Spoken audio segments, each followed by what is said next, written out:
Every family has a choice, follow the herd or carve their own path. This is the Lone Wolf Podcast. Are you ready to stray from the pack?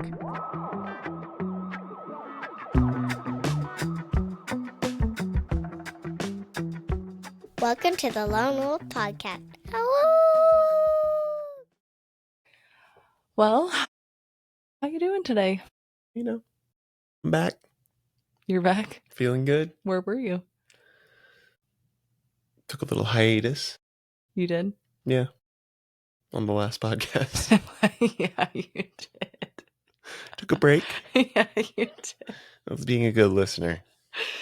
And in that episode, you literally go, and I'm the talent. I think it was that one. I don't know. I am. Sometimes the talent has a bad day Okay. and just, isn't feeling it when you're trying to shoot the same thing 5 times in a row. Yeah, basically, we had an episode 1 that just wasn't. It's episode none. Yeah. Not episode 1. You guys will never get to know what it was about. Maybe we'll release it one day.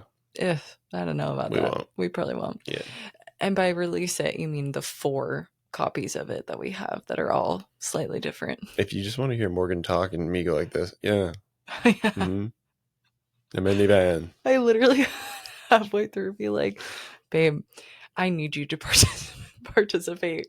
And then she assaulted me. I did, yeah. On the couch last night. She came at me a little bit. In a non-sexual way. Non-sexual. It was just a verbal lashing. Yeah. You didn't do anything. I'm so mad. I don't think you understand how much work it is. I said, listen, Linda, I'll show up tonight. And here I am. I've already spoken more than I did that whole last episode. So. You literally have. So, well, should we just wrap it up? Yeah. That's it. Thanks for being here today on the Lone Wolf Podcast. By. See you next time. Yeah. Well, I've had a day. You sure have. Yeah. So I get home from work a little earlier than, pretty typical for a Monday. You're in the kitchen. Mm-hmm. You're upset. Which is where I almost always am. I swear, I'm standing there in the kitchen and you leave for work and we're like, bye, I love you. And then you come back home and I'm still standing in that same fucking spot. And I'm like, oh, hey, babe. Yeah. You love it there. I mean, I do. That's not totally wrong. You do. But you were having a rough time. And it's at my own doing, to be honest. Yeah. Like, I definitely I just picked a scab off. Ew. It's bloody. Stop. What do I do with it? Stop. Flick it on the floor? Not this is not the time. I apologize. So anyways. You're apologizing for my behavior. Apologize. So anyways. There I am in the kitchen. You're making cupcakes from scratch. Yep. With delightful ingredients. Mm-hmm. The type of ingredients that our ancestors would be proud of. Yes. The Weston A. Price Foundation would take a hat off. Mm-hmm. But they didn't turn out great. Yeah, you see how thrilled I look? Yeah. They weren't good. So here's the thing. Tomorrow is our daughter's birthday. Mm-hmm. In real time. Yeah. And all the moms listening know that when your kid has a birthday, we're stressed the fuck out. Yeah. Because... And all the dads know. They're not worried at all. You go to sleep and you wake up and it's just as big of a surprise as what she's getting as it is for the kid. Yeah, and your name is written on all the presents and she probably does everything and then goes, thank you, Daddy. And I'm sitting there with like bags under my eyes. Was that last night? She goes, Dad, what are you going to get me for my birthday? And I go, whatever your mom's getting us. Yeah. And she's like, what? Yeah. She's like, okay, well, I'm going to open the ones from Mom first and then the ones from Dad second. And I was like, great. That means I have to take the things that I planned out, I ordered, made sure they got here in time, that I snuck down out of the baby's room to go down and wrap and set up all pretty. Yep. And I now have to write your name on half of them. Yeah. When I told her, I said, whatever one you think is the coolest is the one that I got you. Yeah. So. Well. And she'll believe me. Yeah. So part of the struggle of it being your kid's birthday is not only do you have to make sure you have all the things thought out at home, that you've thought of their presents, that you have all the details in line for however you're celebrating. I also have to then make treats for all of her friends. And I Yeah. would say classmates, but we homeschool. So, Mhm. but of course, tomorrow on her birthday, she does have one of her little co-op groups. It's a drop-off thing, you know, with a handful of other kids, 10 kids to be exact. Yep. Bunch of little weirdos. They are really weird, and I Yeah. honestly love it. It's great. Yeah. Yeah, I was asked if I could bring like a snack for her on her Mhm. birthday. And of course, you know, I'm like, yeah, that sounds really sweet. Of course, I'm going to do that. Mhm. But here's the issue.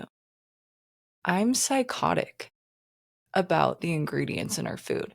And there is no fucking way you're going to catch me hitting the donut drive-through in the morning and getting a box of bullshit and then serving it to other people's children and feeling good about myself. I literally wouldn't be able to sleep that night. Well, yeah, and we wouldn't let Holland eat that anyway, so. Yeah, so of course I have to. We had co-op today, Mhm. or other co-op. So, you know, we're kind of rushed out in the morning. We're there and we get home around like 1:30. Mhm. And then I literally spent from that time, like I kid you not, got home, went straight to the kitchen, Yeah. made a snack for the baby, and started making cupcakes. And what time did you get home? 4:30. Yeah. Yeah. Uh-huh. And when you got home, they had just finished in the oven, or I had just gotten the frosting made. Mhm. And so I made these cupcakes out of organic strawberries that I hand hauled, whatever the term is, where you like take the white core out of the strawberries. Mhm. It takes a really long. Yeah, I saw the muddler. No, that was for a different part. Okay. Yeah, no, I had to like hand carve the little white core out of like each individual strawberry. Hmm. And then I blended all of them. Mhm. And then after I blended all these strawberries, I then had to not boil them, what's like heat it to make more of like a almost like a strawberry preserve. Steam it? No, like boiling it, like to make like a preserve. Sous vide? And that takes like 10 12 minutes. Okay. And then once I got that done, I added half a cup of organic, raw, local honey that I walk in the 100-degree weather to the farmer's Mhm. market every Thursday I'm aware. to Mhm. make sure that I have these ingredients. I used half a cup of that, Nice. and I'm saying this angrily I know. because my trash can ate it all. Okay.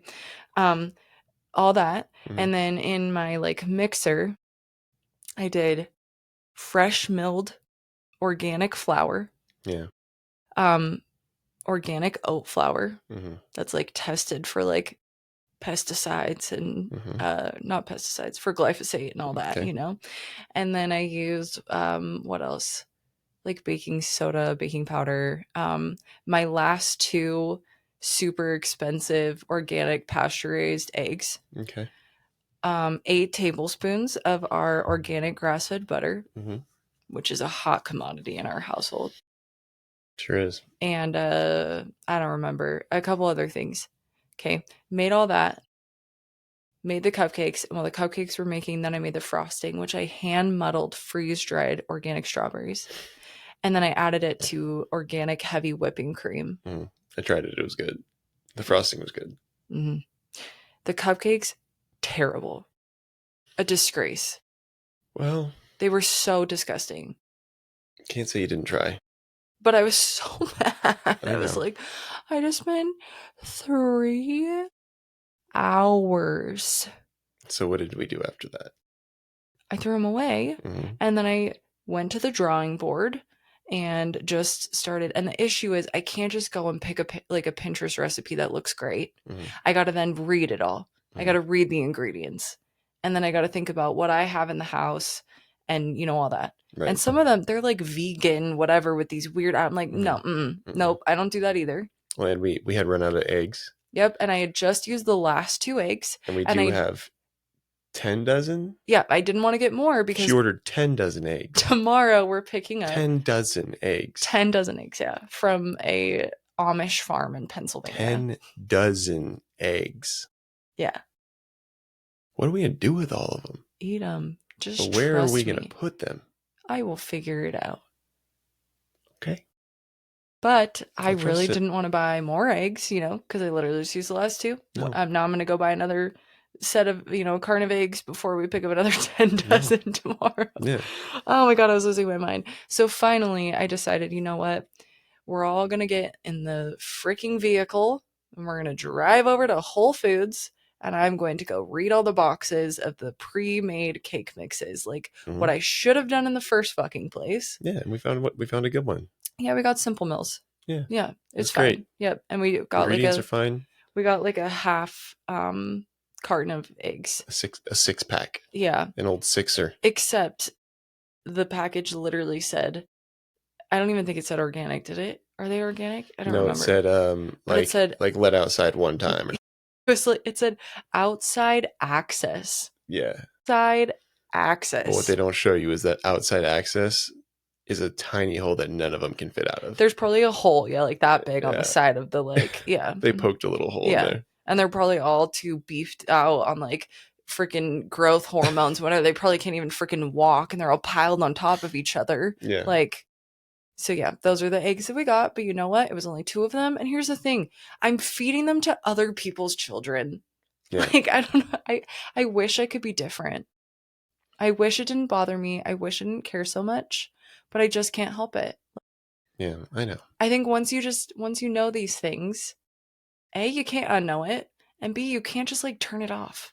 Well, you're not the type of person that can just look the other way, unfortunately. For sometimes it's like, maybe we can, but I just can't. You can't. I can't. And you do like to make things from scratch. Yeah. And it is a bummer that they didn't turn out well, because I'm sure you could go back to the drawing board and make some really delicious stuff. The chocolate cake that you make me is one of my favorite things to eat in the world. Well, and then I made Zeppelin for her birthday, her first birthday, which was last month. I made her like a little baby smash cake, and it was so good. And it had like 5 ingredients. Yeah. And I got a little pro tip here, something that I've learned recently that I love doing. This is probably more for the moms. But I get heavy cream from the same farm where I'm getting 10 dozen eggs. And it's super thick and it's so rich, and the flavor itself is so good. Like you could literally just use spoons. Amazing. You've got that before, right? This is what I used for Zeppelin's birthday cake. And all you need is that. And then if you want, you can add more to it. Like for Holland's cupcakes, I'm adding like muddled, like freeze-dried strawberries. And it adds a really nice, like delicate sweetness to it. I was hoping it would make it more pink in color, but whatever. And then for Zeppelin's, I just added like a little bit of vanilla extract. Yeah. And I'm pretty sure that was it. I don't think I put any, maybe, I think I did a little bit of maple syrup. Yeah, it turned out great. And the frosting was so good. Last Christmas when I was trying to get into baking, all the like different like buttercream and the frostings, whatever, it just requires so much sugar. Yeah. It's so much like powdered sugar, butter, whatever. You know what I mean? Like it's crazy. Yeah. But all you need is some heavy cream. That's it. Maybe a little syrup. Yeah.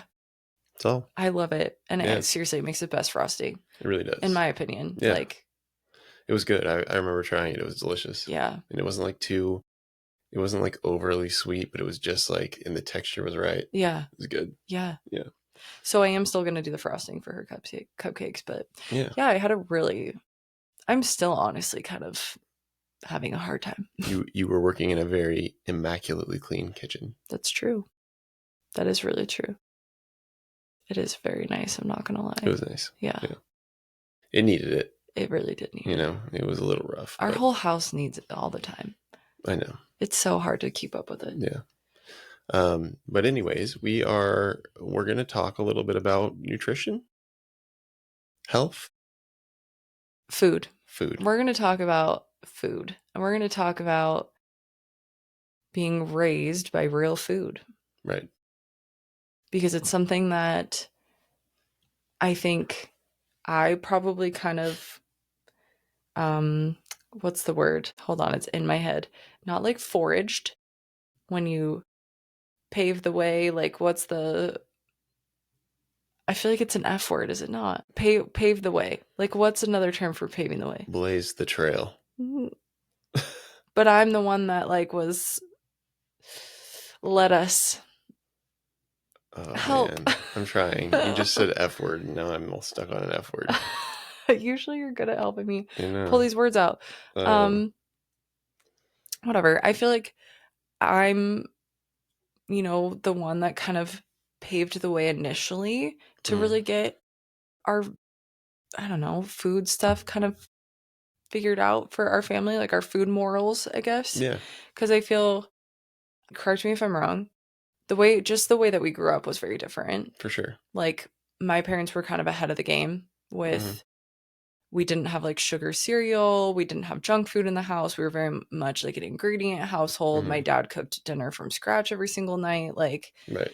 I don't know if they were necessarily like reading ingredients and doing all of that, like we definitely had like craft kitchen Parmesan cheese in the like shake tube and, But it was predominantly home cooked meals. Yeah. And not like junk food. Like we Right. never had like ice cream in the freezer all the time or like, Cocoa Puffs in the pantry or even like we never had like Uncrustables. I remember, I think those came out when I was like a kid. Yeah. And I remember being like jealous of the kids in school that had them. I was like, I want an Uncrustable. Yeah, I used to love those. Yeah, they're honestly low-key kind of gross. They're now, disgusting. Yeah. They're made from like white Wonder Bread. Yeah, like most bleached white bread with some sort of like Jif.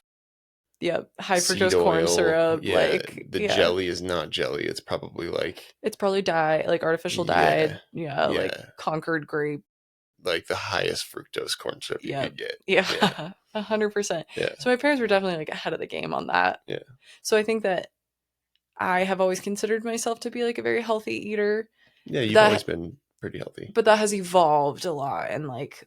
Yeah, I think we've kind of just started cracking down more on ingredients. But I mean, for you. Yeah. Do you think you would have thought as much about food if I wasn't kind of being, I don't know, the like. No, not as much. Yeah. I mean, if it was just me and I was like a single guy. You're a candy guy. I'd probably still be eating some sort of bullshit. I probably wouldn't have looked into it as much. Yeah. But I feel like along with us becoming more healthy as a family and like you kind of diving into a lot of these topics and like looking at research and looking at, what is causing inflammation, all this stuff that we've done. I feel like the tide has kind of changed with the whole Maha movement and RFK and all of that. And that there's kind of a general awakening, I feel, for a lot of Americans right now to be like, wait a second. Right. Our children shouldn't be this unhealthy. Like, we shouldn't look and feel the way that we do. Yeah, I mean, maybe we should question our food a little more. They're progressive, and it's a slow progress, but they're progressively starting to crack down on like they did the food dyes this year, or some of them. Yeah, a lot of like In-N-Out and like these big chains are starting to like rewrite ingredients, but it's because the demand is there. People are bringing awareness to it now. Well, but there's the demand from people. Right.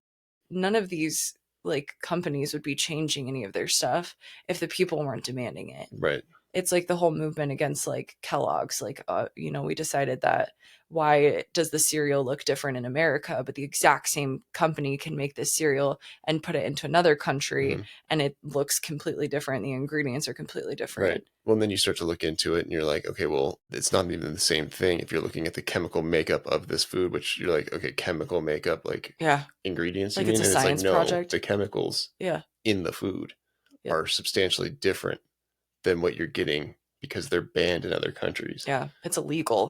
And that's crazy. And so when you start to look at all that, you're like, well, why is our country allowing this in the food? Like, why is this something that if they can make it a different way in a different country without the additives that are toxic? Yeah. Why aren't they doing that for us? Well, then it's scary to think like, okay, if these ingredients are bad enough to be like legalized in other countries, why would I put it in my child's body? Or why would I put it in my own body? Or if it's something that you can't pronounce and you're like, what is that even food? And to be honest, I think most people aren't even, I mean, I don't know if that's a fair assumption, but I imagine there's a lot of people that aren't even at the point of even reading what's in their food. Yeah. I mean, and to be fair, I wasn't for a long time.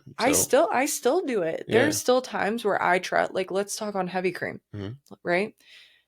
I would think that if the bottle says heavy cream and you're just trying to buy cream, then the only ingredient is, I don't know, cream. Yeah. It's not. Okay. No. At Sprouts, which is a health food grocery store, Right. there's only one brand, one, that has the only ingredient to be heavy cream. All of the other ones have gums. Carrageenan. Yeah. Or there's some other ones, but they have these like emulsifiers and gums in them. All of them. Yeah.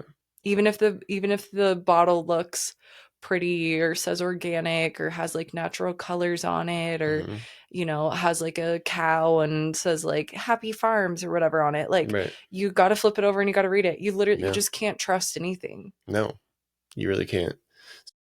I mean, in my family, there was a lot more junk food. There was a lot more, like all that stuff was kind of okay. Yeah. My grandma would do the shopping, and she grew up in the time where it was like, don't use butter, use margarine.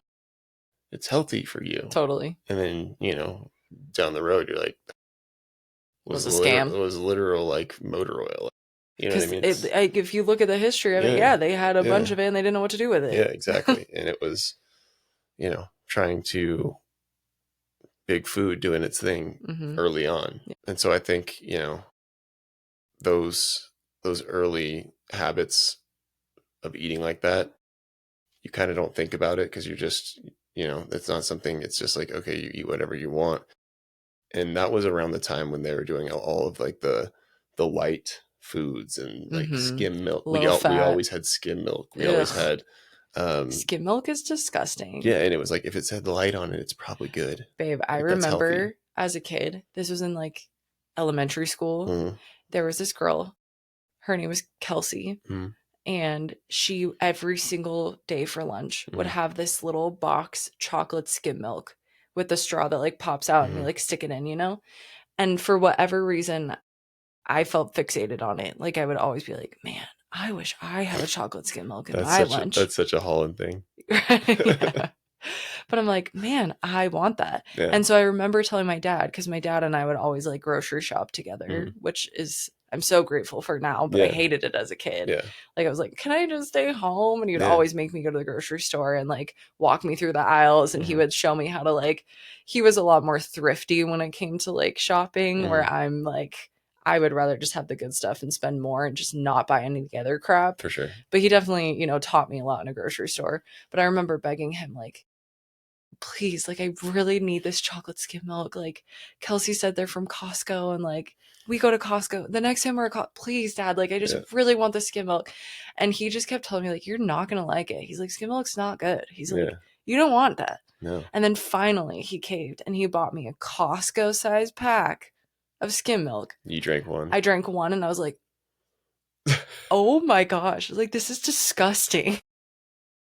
And any parent who has like young kids knows exactly what I'm talking about when your kid finally convinces you to buy you the Costco size pack of something. Oh, we've done that with Holland. And then they try it once and they're like, I don't like this. How many times have we done that? I've done that so many times. Yeah. But yeah, that's just a funny. It's a nightmare. Skim milk. Man, it's nasty. And to be honest, I don't think I've ever touched it since. Yeah. Like that was enough for me to be like, I used to love it. I felt so ashamed. But if I had the opportunity to get whole milk, I would smack skim milk out of your hand if I saw you trying to drink that. I really liked it with cereal. I don't know why. But then because you're also eating cereal that's full of enough sugar. Yeah. Your daily intake. I could have been eating it out of cat piss and still would taste good. Literally. You know what I mean? Ew. That's disgusting. That's disgusting. I got cat piss on my mind because our cat peed on a towel in the bathroom. Yeah, she pees on. And my lord, does it smell. I don't know why she's like that, dude. Rancid. It's gross. Yeah, she's got issues. Yeah. She's got like territorial issues, I guess. She's got all kinds of issues. But anyway, so in your family, you had more access to like junk food and stuff. Right. What? Okay, so how about that? Ooh, I've never asked you this question before. Okay. So I'm kind of, this is like a new to me answer as well. Let's paint a picture. Okay. It's Jordan. You're 30 and you're finally out of your parents' house. I don't know. How old were you when you're finally out of your... I moved out of my parents' house when I was like 25. Okay. Oh, before that, I was 20. Oh, I moved out but the then you first came time. back. Yeah. Yeah, I came back. I was out when I was like 23, 22. Okay. Let's say you're in your 20s, your Okay. early 20s. You're early 20 Jordan. You're living on your own. Maybe you have a roommate, whatever. You guys are then in charge of what you eat. It's not grandma buying groceries and stocking your condo or whatever. Yeah. It's you, right? Yeah. What does your fridge and your pantry look like? The fridge has an assortment of different light, cheap beers. Yeah, Yep. called it. That we probably had taken from a party that we were recently at, or just leftovers from people coming over. Thrifty. To party at the apartment. There's definitely some probably old spoiled milk in the back. Okay. A random package of like, I don't know, square cheeses. Just because someone was like, oh, I should probably get this at the grocery store. Because like their mom buys it or something. Okay. Probably definitely some frozen like little pizza roll bites, something like that in the freezer. You know, real easy stuff. Honestly, not much. A lot of eating out. There was I was gonna say probably a lot of eating out. There was like a fried chicken wing place around the corner from us that we ate on a regular basis. Okay. It was like, damn, I'm hungry. Me too. It's like, let's just hit the Chicken Shack. Did you have eggs? Actually, I did have eggs. But they were the cheapest eggs you could get. For sure. The white ones. From Costco. Not even Costco. I couldn't go to Costco. But there was a Smith's around the corner, so I'd hit the Smith's and get whatever was cheap. But I was like, oh, because I was working out. It was like protein. Yeah. So, you know, I was cooking up a bunch of eggs. Okay, what did you do for protein? Protein powder. Yeah. Like a synthesized protein powder. With your spoiled milk? Or water? Usually water. Just a little tap water in a blender bottle? Yep. Yeah, protein powder, eggs. Okay, what's in the like in the pantry? Like stuff that doesn't have to be refrigerated. We didn't even have a pantry. We had like cupboards. It was a small apartment. I mean, we don't have a pantry either. Probably like some Chips Ahoy cookies. Ugh. Those aren't even good. Like Doritos. Ugh. Yeah, just trash. That's crazy. Yeah, and remember, this is like 2000. I don't know, 2010, 2011. Yeah. There wasn't a whole lot of nutrient dense food going on there. Well, there's always been nutrient dense foods. No, I'm saying like at that point in my life. In your life. Yeah. I was going to say there were plenty out there. I don't even know if organic was like a thing then. I'm sure. But now there's like it kind of erupted. Like the organic thing did kind of like blow up. It's become like this, like you just go buy buy the organic stuff. And that's a lot of people think. Yeah. If I buy these organic things, which you should, but there are different levels of organic. Yeah. It's kind of become like it's healthy because I got all these organic fruits and veggies, but I still buy the Doritos and Sprite and all the bullshit. But there's also a lot of these organic like brands that are totally greenwashed, right? Too, for sure. Like just because it says organic on it, and then you flip it over and it's going to have 10 ingredients that I would never let into our home. Oh, 100%. I don't care that they're organic. Yeah. And there are different levels of organic labels, right? That mean different things too. Yeah, they literally, it's like this part of it's organic, but this part is not. This part of it is organic, and this. Yeah, the standards of organic are different depending on what label. This one's organic. Yeah, but it's still sprayed on the outside with some sort of pesticide. It's crazy. Yeah. How interesting. Yeah. Okay, well, you want to know what you want to go into my. Let's hear it. I'm in college, and I mean, when I was at first, I lived in the dorms like freshman year, and let me tell you. There are those plastic things that you'd see in like a hotel with the little like knob that you spin, just full of like cereals. I would eat 4 bowls of cereal like at every meal time because we were not allowed to have that in my house. I'm like, Lucky Charms, fuck yeah. Like whatever it was, I would just eat like 4 bowls of those. And then I also like had a Costco sized box of Pop-Tarts because I always loved Pop-Tarts, but they were like a very special occasion thing in my house as a kid. So I had a Costco sized box of Pop-Tarts under my bed. And that was like our getting home at 3 a.m. drunk girl. Like we would then like eat microwave cup of noodles and Pop-Tarts. That was my like stash under my bed. And my roommates loved it. They would come and we'd sit on the floor and we would like eat these like. It's funny because I picture college Morgan and like typical college kids are experimenting with like new drugs and like partying and like I've never done this before. And here's Morgan. She's in the fucking cafeteria just chowing down on processed sugar. She's really dabbling today, guys. She's really experimenting with her processed sugars right now. Honestly, it's really true. That's pretty much like what it was for me. Yeah, like I didn't do anything. You're like in the corner, just like like gobbling it down. Guys, this is so good. Hoping no one sees you. No, my roommates were definitely like, Morgan, you're fucking weird. Yeah, you're like, you never had a fucking Pop-Tart before, you freak? Have you tried these before, guys? I'm like Morgan, handing them out to my friends. Morgan doesn't care about the party tonight. She's going to hit the cafeteria again. No, but really, like, but then my like main meals, I didn't really like all the other like food options. And there was a like wok. And you could make a bowl with like veggies and noodles and meat, and they would like cook it for you. And that's cool. I could taste it in my mouth right now thinking about it. I ate that like most of my meals. But then now that I'm out of the dorms, Kay, like I feel like where it really matters is when you're actually the one that like has agency over what you're purchasing at the store and what you're bringing into your home. I was living in a like 900 square foot little studio apartment. It was just me. I had a phase with some roommates and whatever. And then I just wanted to be in my own world. And I got a dog and it was awesome, and a job. And like, I stopped partying, and I don't know, like freshman year was really the only time I did the college thing, snorting Pop-Tarts and whatever. I would go to Trader Joe's and my mind was just blown because I grew up in a very small town and it felt very far away. It was like 20-30 minutes to drive to the Trader Joe's, and that just felt crazy for some reason. So we wouldn't go very often. I remember going a handful of times with my mom and being like, this store is so cool, but like, man, this place is pricey. You know, I'm like 10. I had no idea what I was talking about. Well, then I discovered that Trader Joe's is actually amazing at the time.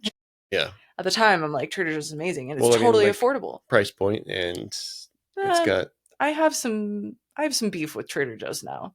Well, we know that. Yeah. But yeah, go on. But for a college student, I think it's a great. So I definitely would buy, I would get lots of fruits and veggies. I thought that organic was a scam.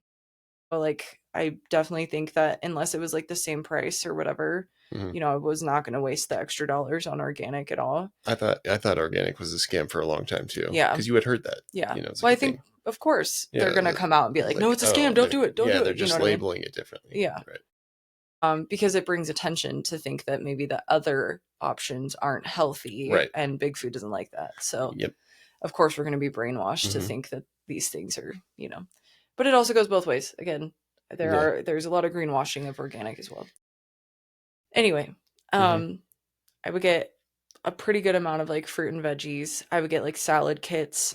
I would get a lot of chicken.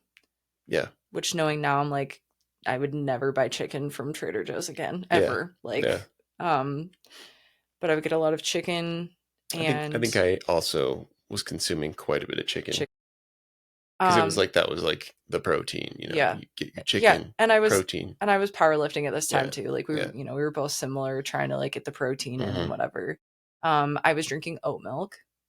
Gross. But I was drinking oat milk and almond milk. I was on that too. I mean, that was the trend at that time.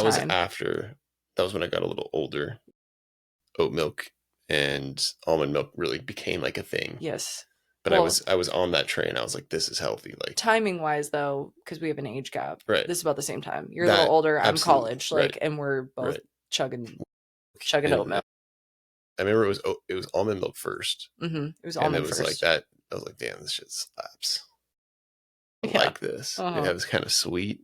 I mean, if you like your skim milk and cereal, I feel like almond milk's the right. Well, then the oat milk was even sweeter.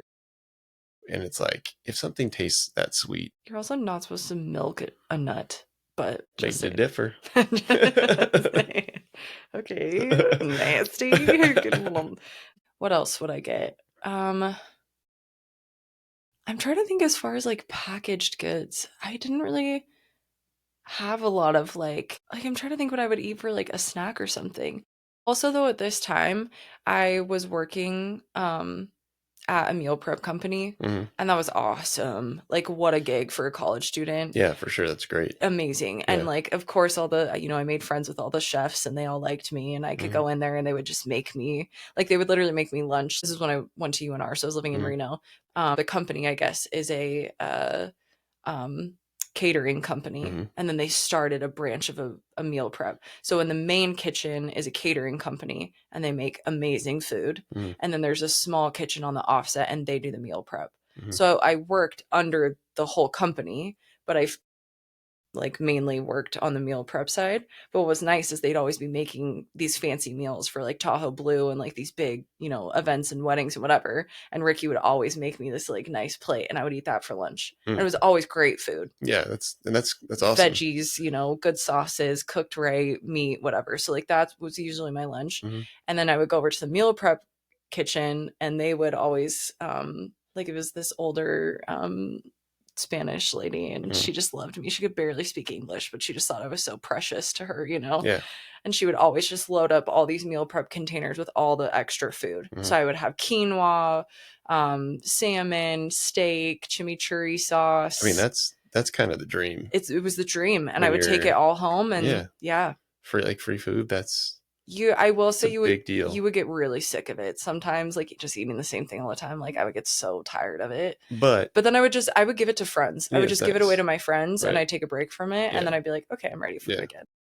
See, I had kind of had a similar thing because I was working in restaurants for a long time. Yeah. Like from 20 to like 30 years old, I was working in restaurants. Yeah. So I was always coming home with food.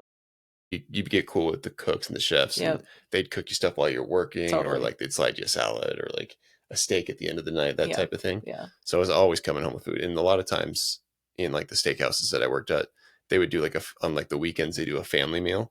And actually, there was a guy that we would literally make like house-made pizzas.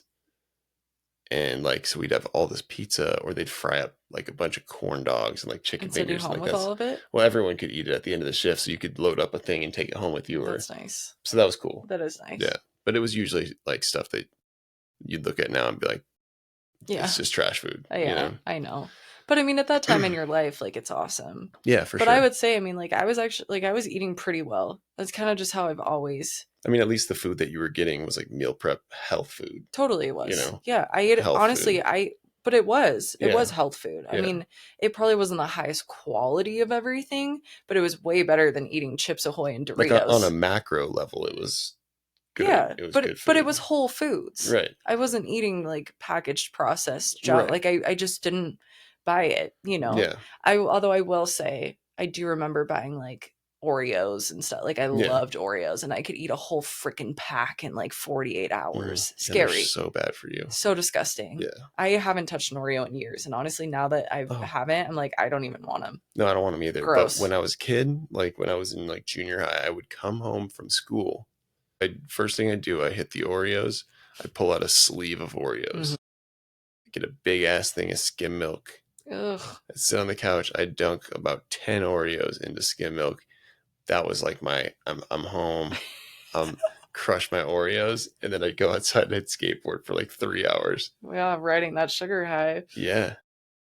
Isn't it crazy to think of like disgusting. I couldn't even imagine living that way. What a now like terrible. It's just terrible for you. I know. Want to make your neighbors think you're crazy? Offer the neighborhood kids cod liver oil smoothies. Plot twist. Little Johnny clears his brain fog, finishes his homework in 5 minutes, and even remembers where he left his shoes. Around here, cod liver oil is our secret weapon. My baby gets drops in her kefir like it's baby brain fuel, and I toss the gel into my smoothies to keep my omega-3s on point. Thing is, cod liver oil isn't some new crunchy mom trend. For generations, it was the nutritional insurance policy, filling the gaps of our modernized diets. Baby books from back in the day even had a line to check off when cod liver oil was given, right between contact naps and cloth diaper changes. You can't just trust any cod liver oil supplement, though. Most are heated, processed, and stripped of their goodness. Green Pasture keeps it old school, with fermented, unheated, high vitamin cod liver oil that actually delivers. Go to greenpasture.org and use code LONEWOLF at checkout for 10% off, because Johnny deserves sharp focus and shoes that stay found. Let's be honest, the supplement world is kind of gross. Companies present products that are supposed to be good for your health that actually do more harm than good. They're full of ingredients that we can't pronounce, and somehow we're supposed to feed that to our kids? Yeah, no thanks. That's why we use Equip. They looked at a dirty industry and decided to raise the bar. Equip makes real food, protein, and supplements simple, clean, high-quality stuff your body can actually recognize. No sketchy fillers, no chemical circus, just nutrients you can feel good about putting in your family smoothies, pancakes, and snacks after a long day of sourcing your raw milk. We love it in our house because it's delicious, taste-tested, and actually supports the kind of energy we need to keep up with real life. Co-op groups, hiking trips, and the occasional living room wrestling match with Dad. Our food system has let us down time and time again, and it's nice to know Equip strays from the pack and focuses on quality. So level up your pantry, fuel your tribe, and try Equip Protein today. And because you listen to Lone Wolf Podcast, you get 15% off your order with code LONEWOLF at checkout. Your family deserves better fuel, and now it tastes good too. Okay, well that's kind of fun, I feel like, to think about, like, where we were at, and then where my kind of turning point was. I have two things I feel that kind of changed, I don't know, made me really deep dive food on a much deeper level than just like you were saying, like macros, right? And I can think of kind of a time for you. But say your time first. Okay. And I'll see if I'm right. Like when I started like really looking into it?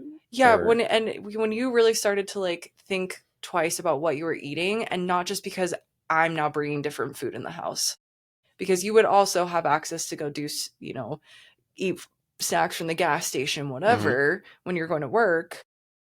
But at what point did you really kind of like take your own control and be like, you know what, I really care about this now? I think that it was probably, I mean, like the time frame was not long ago. Yeah. I mean, that was like, what, that was New Year's. When I really, like, I was like, okay, I want to lose weight. That's kind of where it started. That's where I was thinking. I had been trying to lose weight, and I was doing I tried diets and stuff like that, but I really wasn't looking into, like, I was still eating trash. Like I would go to the gas station like every day, and get junk, just like a snack or candy. It's the candy. And it's terrible for you. And you don't realize just how much sugar is in something that you think is simple. And I think the difference too is you can be a 20-year-old who's on your feet working these long hours and whatever, and eat what you want, and and your metabolism's different, whatever, and you're not going to feel the effects of any of it, so you don't have to really think twice about what you're eating. But I was, at that point, I was around, I mean, I wasn't like, it wasn't the heaviest I had been, but I was still like, I think I was like 30 pounds heavier than I wanted to be. But that was, I didn't like the way I looked. I didn't like the way I felt. Well, and then your back pain, like your my back pain, I was waking up. Yeah, I was carrying around so much extra weight. Yeah. And I have a bad back anyways. Just, I had back surgery when I was 22 years old. Yeah. Herniated disc, and they had to go in and do the whole surgery. So I've always had to nurse like that, my lower back pain. But this was like just chronic. It would go out for like just doing stupid stuff, weightlifting, that kind of thing. Yeah. And getting to a point where I started to kind of notice actual results when I cut out those processed sugars. I cut out seed oils, and I was actually reading the backs of things before I started consuming them. Yeah. And around that time, we also had cleaned out a lot of junk from we started getting rid of everything that had anything bad in it. And we were like eating out a decent amount. This is before I was pregnant, right? No. I'm trying to think of like the time frame for no, but when we were like No, it was before I was pregnant for sure that we were like eating in the district like a ton. And Oh, yeah. it probably Yeah, yeah. carried into, but But you were pregnant when yes. I started, Right. when I really like cracked down on it. Right. I'm just saying that, we were eating out quite a bit, but we would always pick the like healthier restaurants and order the healthier dishes and the whatever, We thinking tried that to, we're, yeah. yeah, but not really realizing that we were just consuming like so many seed oils. Well, and the And just quality, so many, the quality of like the meat, the all of it. quality of, it's all bleached flour, Yeah. all that stuff. Low quality. Right. Yeah. Now that we like know what we know, Mhm. we're like so picky about Oh, eating yeah. out. Yeah. Like we don't even want to. Like it's hard because there's nights like where you almost need to eat out Mhm. because I mean, Well, you need a break. I mean, I also do placentas in our kitchen. yeah. I encapsulate placentas. And so sometimes when that's going on, like the last thing I want to do is figure out how I'm going to like cook a meal for our family safely When while I'm there's- handling yeah. somebody else's organs in our kitchen. That's disgusting. Like, That's disgusting. yeah. So like sometimes we have to like eat out on those nights, but then then there's other nights where like I just have too much going on. There's just no way I could pull together like a home cooked meal and do X, Y, and Z. And then we have days where just flat out like we just don't feel like Cooking. cooking. Yeah, we don't want to make a mess in the kitchen. We We're don't want to do normal. the dishes. Yeah, we're normal But people. we literally narrowed down when we eat out to like one place. One place. And it's because we are friends with the owners. We know the ingredients because they're ordering all this stuff. Yep. And they're just and their food is great. They're just as nutty as we are when it comes to like ingredients. So then you feel like you can trust it. Yes. And to be honest, the food is real and it's so good that we can eat it literally at least all the time. 4 times a month. At least. And the same order, exact same order. We get the beet salad. Yeah. And then we get 2 Cetabellos. And it still tastes good. And yeah, and it always tastes good. I could eat it again tonight. Like, yeah, I'm getting hungry thinking about it. Yeah, it's great. They also have gelato. They do have great gelato, yeah. Which we frequent. And I will say it's, well, I don't know. It's kind of crazy because we live in Las Vegas, which is a big city, and it's a big food city. Right. And there are 3 restaurants that are seed oil free. Yeah. 3. That's crazy. It's crazy because I really feel like if you could open a restaurant that has great food and a great menu and is seed oil free and you advertise that nowadays, yeah, it would probably fucking kill it. There's a place in Texas that did that fairly recently and it just freaking blew up. The food looks so good. Yeah, bring in some tallow. Yeah. Let's go. All of it was like tallow. I think it was like a burger joint or something. Yeah. And they did all like tallow and fries and burgers and all that stuff. So anyways, what was your point where you were like, okay, I start reading ingredient lists? I think where it started was going through infertility. I think that's when I really took a moment. I've always believed that food is really important because I've used it as this tool in my life so many times, like being a personal trainer, being a competitive powerlifter, being an athlete before that. Like I've always looked at food as this tool that you can use, but I never really thought, like I was convinced that I eat well. I eat fruits and vegetables. I eat the pyramid. I eat, whatever. Of course I'm healthy. Right. And then all of a sudden we go to get pregnant and we can't. Right. And that was like, wait, what the fuck? So it really made me kind of overanalyze. I don't want to say overanalyze because I think it was totally justified. Take the magnifying glass to just everything that touched my body, touched my skin, went into my body. Like, and so food obviously was a big one. A big part of that. And so I did a lot of research and a lot of learning and trying to kind of figure out how can I use food to support my hormones better, right, and hopefully get pregnant at some point, right. And then with that then came like, okay, well, how am I gonna eat for this pregnancy? Like I definitely was health conscious with my first pregnancy, but that was 5 years ago. Right. At that point, I know more now, like how am I gonna eat to like fuel my baby? And so I learned a lot there, and then I had the baby and then I was like, man, maybe the way that I started solids with my first wasn't as good as it could have been. I know more now. How am I going to start solids with my baby? So there's definitely a natural progression there. But to be honest, I think the main thing that really just solidified for me that like I have strong opinions and values on food for myself and for my family, and I do not care what anybody has to say about it, like is when I watched the roundtable event with Kennedy. And there were some big name like health and wellness like influencers and doctors and researchers and whatever there. And when they were all just I don't know what it is, but something just shifted in me because I'm pretty sure I cried.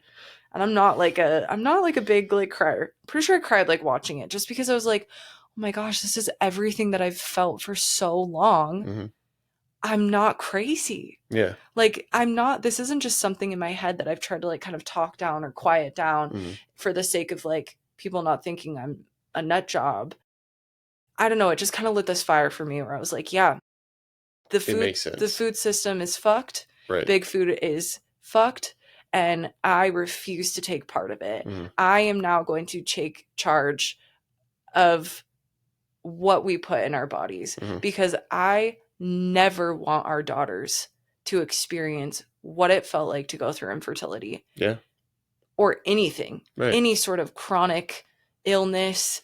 You know, I don't want food to affect them at all, especially because that would be at the hands of me as their mother. Right. I'm the one that's controlling what comes into our house and what they have access to. Yeah. Right. That's my job and my duty. And that's powerful. I mean, that's a big moment. Yeah. At least it was for our family. Yeah. You know? It was definitely the moment. I think that there was a lot of things in my life that were like these opportunities, you know, to question things. But that was the first moment where I kind of felt fully empowered to like really just own it. Right. That like, yeah, this is what I believe. And that was before I actually started implementing like a stricter. Yeah. But I think if we can remember correctly, I think it's that I made those changes and I just that day I'm like, I'm done. And I went through the whole pantry and I just threw away like 2 trash bags of stuff. Whatever like was in, you know, unopened and decent. Like I donated it to our old school and stuff. Right. But I tossed everything and I was like, nope, I'm back to reading labels again. Like I used to read them a lot, but I was looking at macros. I was never looking at the ingredients. Right. Yeah. And like then once you start doing that, it like opens your eyes to so much you can't stop. Right. Yeah. Well, I mean, when I started doing that and I started being like, okay, I'm actually not going to eat the additional stuff. I guess that's what I was trying to say was that I think I made that shift. And then so naturally, because you're eating the food that I'm providing to our family in the house, I think you started to naturally, almost instantly, your face changed. Oh, the inflammation in my body within the first month went down dramatically. And I was losing like a pretty like substantial amount of weight over a pretty short period of time. Yeah. I mean, all in all, I think I lost close to a little over 30 pounds in a matter of like 2 or 3 months. Yeah. Which is crazy. That's a lot of weight. And you didn't really change anything. No. Really all that happened. I wasn't even working out. Like I was walking in the morning. All that I was doing like a decent walk. But other than that, just cutting out seed oils, processed sugars. I just started reading added labels. Sugar, natural flavors. Yep. All that shit. I just started reading labels. Out the window. I was eating a lot of protein, which we did anyways. Red meat. Yep. A lot of dried meats. And so I think once I watched that roundtable, there were definitely some influencers that I was like, this is really cool. Like, I got to know more about their stuff. So I started listening to their podcasts, followed them on Instagram, did deep dives there. And then I found Paul Saladino. Yeah. And I'm pretty sure I'm the one that brought Animal Based to our attention, right? Yes. And I was like, babe, we got to check this out. This is so cool. And it makes so much sense. And what I love about Animal Based diet is it's simplified. Yes. How I grocery shop and how we make meals. And I remember the first couple weeks that we were doing Animal Based, I was like, this is amazing. Yeah, it was Like, I don't great. have to go to Pinterest and find all these fancy meals and fancy ingredients that have all these extra steps of cooking and preparing. And I don't have to do that like every single week for 5, 6, 7 meals a week. Yeah. You know what I mean? I don't have to do that anymore. I just need to know that I have to have like A good quality protein, meat. meat, The healthy fats, and here's the fats that we eat. some fruit. Yep. Fruit. Berries, Yep. apple. Yeah. Raw honey. Yeah. Paul Saladino, who's an MD.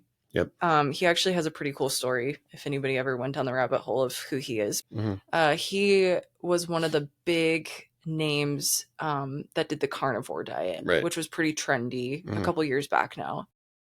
He was like die-hard carnivore. And then he actually kind of found that after a certain amount of time, the benefits started to kind of plateau a little bit, or not even just like plateau. He was lacking in certain nutrients, I think, with like just doing carnivore. Okay, whatever it was, Yeah. he decided like, okay, I'm actually going to add like a handful of more things in.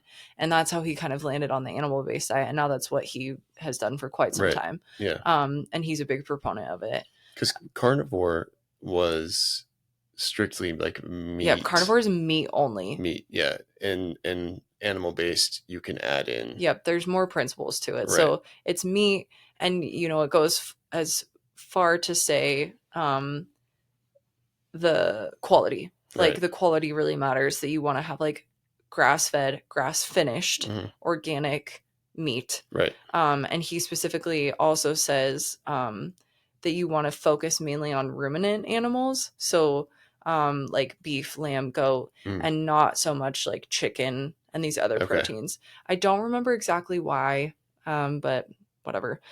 He's big on organ meats. So like liver, heart, brain, spleen, testicle, like all the things. And he has like a whole supplement line for it, which is pretty cool. We're big fans of his stuff. Yeah. We use his supplements. Eggs, again, like highest quality, organic, pasture raised, right? And then raw dairy. So raw milk, raw cheeses. And if you don't have access to those types of things, then you want to get like unpasteurized, or like, for example, if we can't get our raw milk for some reason, there's 2 brands that I go for instead, because they do a low, they do a VAT pasteurization. So it's like at a lower, slower process in a big like vat versus just like ultra pasteurizing like it. shocking it. Yeah. So it tries to maintain some of the nutrient profile in it. Right. But raw milk is going to be your go-to, which if raw milk, we'll probably have a whole episode on raw milk, but Sprouts has raw cheese, which is really awesome. They're like my favorite place to get the raw cheeses. And then fruit and honey. Okay, again, you're doing like your organic fruits, and then you want to get real organic raw honey if you can. Right. Yeah. So of course the quality really matters on all of these food sources. I think that's important in my opinion. For sure. Yeah. And then everything else, like you can still, some people will do like an 80-20, which is kind of what we were doing. Yeah. Like it's okay to kind of go outside of that. Yeah. Like we could have like sourdough bread and rice, and like we would add some extra stuff in, but you really want to make the main bulk of your meal be all those foods that I just listed. Right. So we were doing that for a while. You're still, I feel like, doing that. Yeah. For the most part. I mean, I had a bagel this morning with cream cheese. Yeah. So, I mean, I've definitely added, like I've kind of, since I've gotten to a place where I'm comfortable with my weight and how I feel and all of that, I've kind of scaled it back as being like so dramatic. Yeah. So I still do like, I had a bagel this morning with cream cheese. I eat sourdough bread when we have it. But I really heavily avoid any processed sugars, seed oils, any of the stuff that I know is going to make my body inflamed and my body's going to react to it. So I've definitely stuck to that pretty rigidly. I mean, as the guardian to what comes into our home, because I do all of our grocery shopping, I read everything. Yeah. Like it is very unlikely now that anything will like sneak by for me. Right. I read everything. I really like shopping online. Yeah. I think it's awesome because I can put the kids to bed, and instead of being in the grocery store and feeling totally overwhelmed by them, and then being like, hold on, hold your tantrums and your questions. I got to read these packages really quick. Or having to like impulse buy. Yeah. And then because being like, hopefully this is good. I know. And then you get home and you read it and you're like, fuck. Yeah. Yep. Not good. Or you have, our oldest is 6 tomorrow. Like, she's old enough to be like, I want that, and I want this, and how about that, and this and that, and blah, blah, blah. And I'm always just like, Yeah, it drives you nuts. And it's hard because I don't want to just like shut foods down. I'm like, well, now I have to sit here and educate on, blah, blah. Like, it's just such a chore. Yeah. That I love grocery shopping online. And so I've gotten really good at kind of figuring out what brands of, the heavy cream, for example, we had tacos tonight, what tortillas I like. And it gets easy. Like, I promise it feels so daunting if you are, on this, where we were a couple years ago. It gets easy. It really, like, grocery shopping is so easy for me now. You just got to really simplify it. Yeah. But I have, really, if it's not a real food, like if God didn't make it, if a farmer didn't grow this, I avoid it. Yeah. For the most part.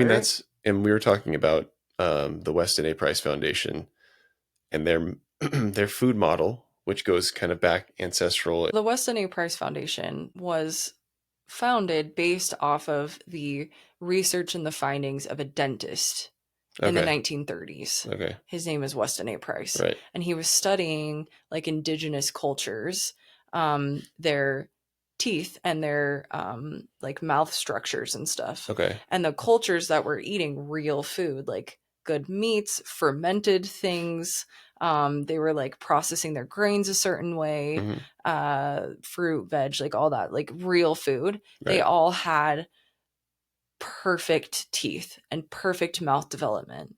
And then the second you look at cultures that introduce any sort of processed junk food, immediately they all, have these terrible crowded mouths and messed up palates. And it's so interesting. It's really interesting. Yeah. And so the foundation was created based off of his research and findings, believing, that this is proof by looking at the oral development of these cultures that eat real food, then obviously food has an impact. Right. And probably on much more than just the way your teeth are. Well, and most of the cultures that he was studying were eating like nose to tail animal meats, rendering the fat from the animal high to fat use diets. Saturated fat, high saturated fats.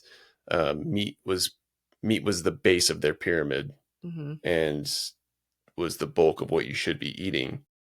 And in the US, and so grains and so I compared. Yeah, I did a little comparison today, just kind of looking into this. The FDA, the base of their pyramid is grain. Yep. And predominantly, your day should consist of mostly grain first, which in America, like we spoke about earlier, is highly processed, over bleached, has added folic acid, which most people's bodies can't process in the first place. All the food is stripped of like the real nutrients, and then we add in these artificial nutrients back into it, and think that our bodies are designed to process these artificially made nutrients. It doesn't make sense if you think of it. Yeah, and it's crazy because we were kind of programmed to think that saturated fats are bad for you and that they have a correlation to high cholesterol, and high cholesterol is going to lead to heart disease. So I was looking into it, and it turns out that the initial demonization of saturated fats was strategic in big food.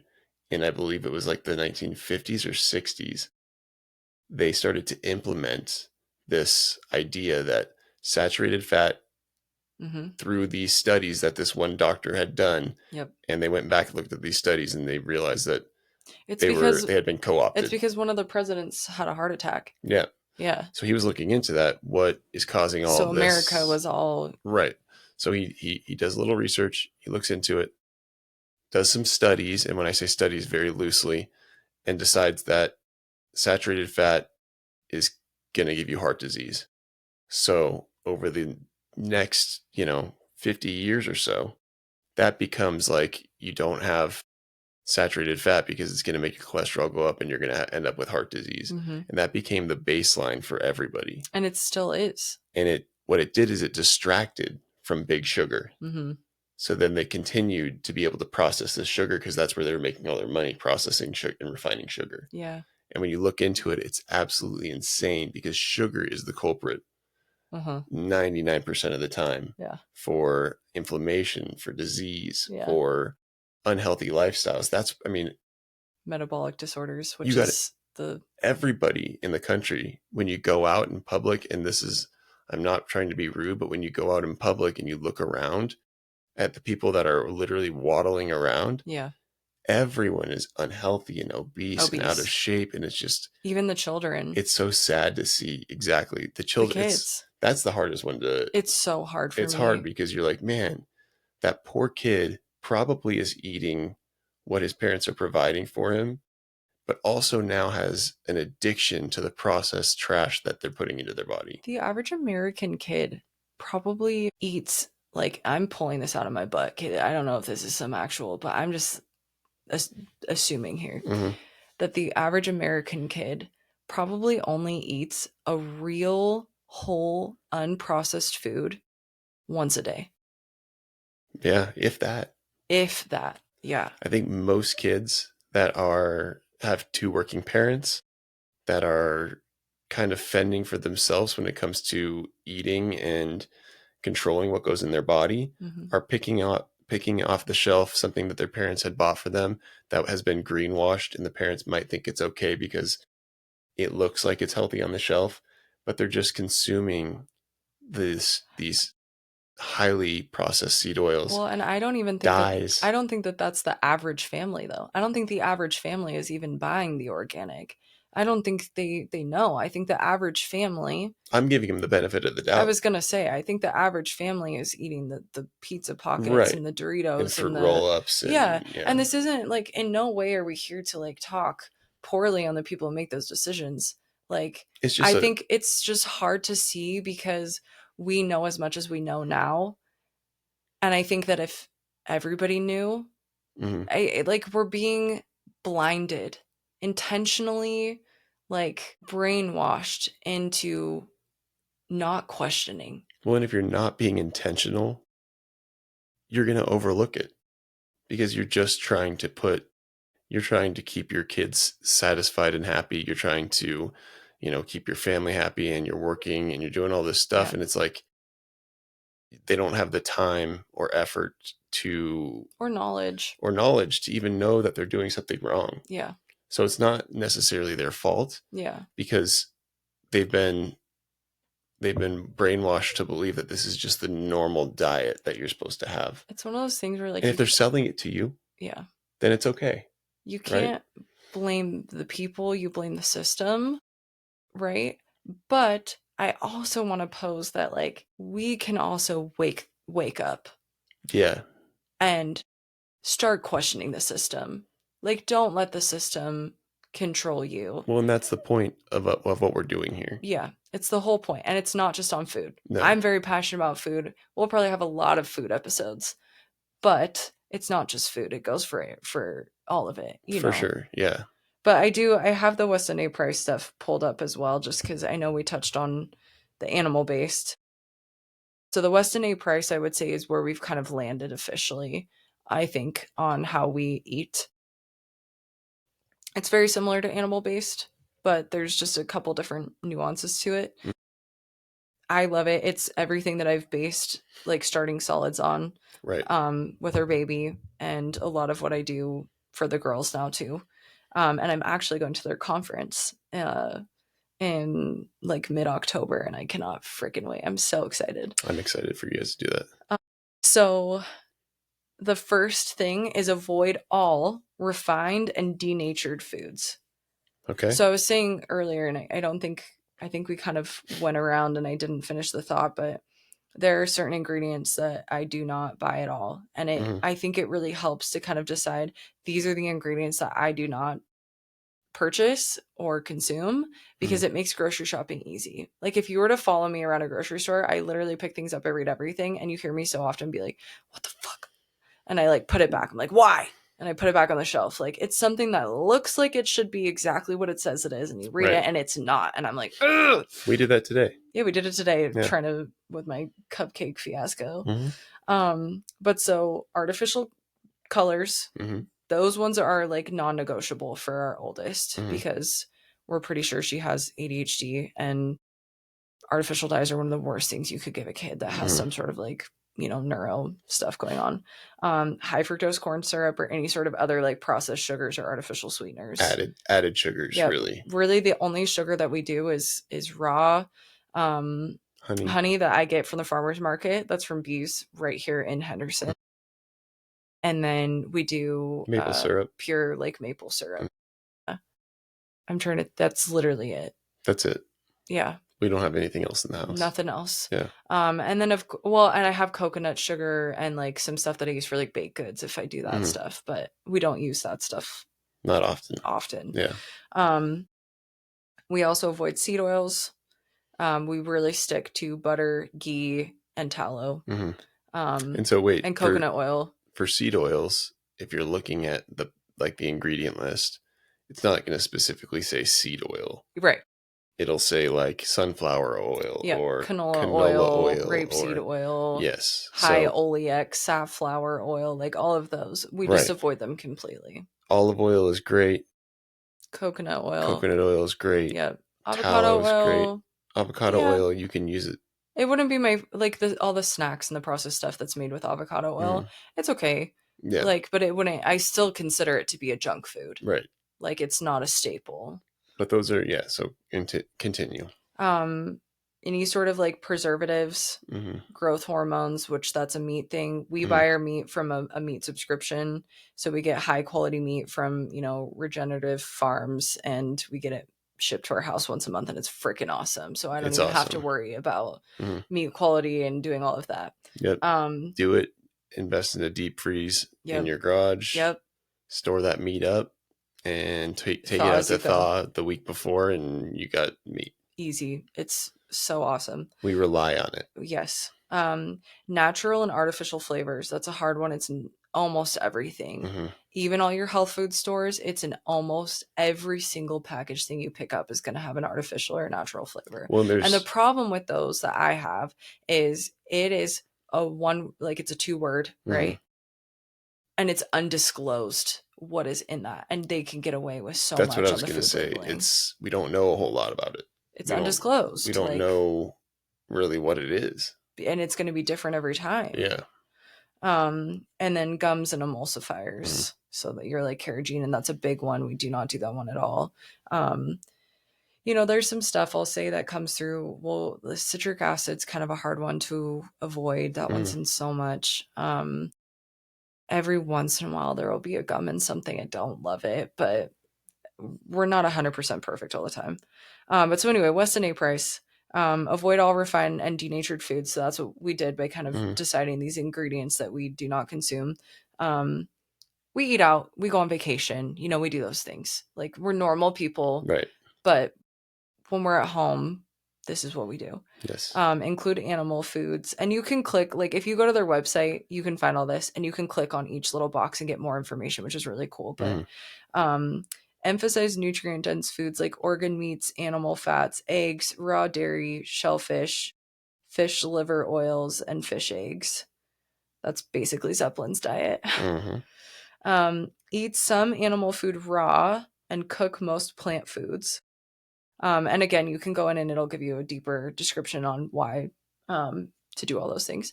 Lacto fermented condiments and beverages, which I have a friend at the farmer's market who does fermented veggies, and they're so good. So that's part of my weekly haul at the farmer's market. They're so good. We eat that literally every day, and then we do like kefir and yogurt, those types of things. Then prepare your seeds, grains, and nuts properly to minimize anti-nutrients and enhance digestibility. So this is those sourdough people. We love our sourdough. And then I also get whey. Like I did the black beans and used whey to like soak them for 48 hours or whatever. Enjoy saturated fats. Avoid industrial seed oils. Consume animal foods from land and sea to balance omega-6 and omega-3 fatty acids. Use unrefined salt liberally, which we do. We love our unrefined sea salt. We put it literally, we drink it, we eat it, we use it on everything. Include gelatinous bone broth in soups, stews, gravy, and sauces. And part of our meat subscription is I get a whole chicken, and I use that chicken to make meat stock and bone broth. And then I freeze it. It's a staple in our house. Yeah. But you have to actually make it. Right. Store-bought is not the same. And then the last one, I like this one, is emphasize nutrient-dense foods before and during pregnancy and for growing babies. Yeah. Love that. So that's like the Weston A. Price concept. That's what we implement now in our house. And to be honest, it took us a while to like kind of land here. Yeah. But once you get it figured out, it becomes like everything else. It becomes a routine, and it's like just like you've learned to buy the processed junk that your kids like, and it took time to figure out what they enjoy and what they don't enjoy. Yep. It's the same thing. It's just a matter of taking the initiative, pushing back on what you think you know or don't know, and actually taking a little bit of responsibility and control over what you're consuming and what that's going to do for your life. Yep. I love that. Because that's the ultimate end goal, is to know that, okay, we're doing everything we can to ensure that not only ourselves, but our family is getting the right amount of nutrients and the right food to help them become the best and the healthiest that they can be. Especially right now in this chapter of our family where we're not done having kids. Yeah. The health of your sperm matters so much for the health of my pregnancy, the health of the placenta, the health of that baby. What I'm doing matters so much for the health of my body going into a pregnancy, to be able to grow and sustain a life, to birth it, and then to also feed it from my body. Yeah. And then to have our babies and young children. That's one of the most important times of nutrition. And there's a whole study that, for sake of time, I can't get into in this episode, but there was a study done showing like the most important time of nutrition. And it's from like in utero until age 2, which is really cool. So, I mean, what we're doing right now matters so much to set this foundation for long-term health and well-being.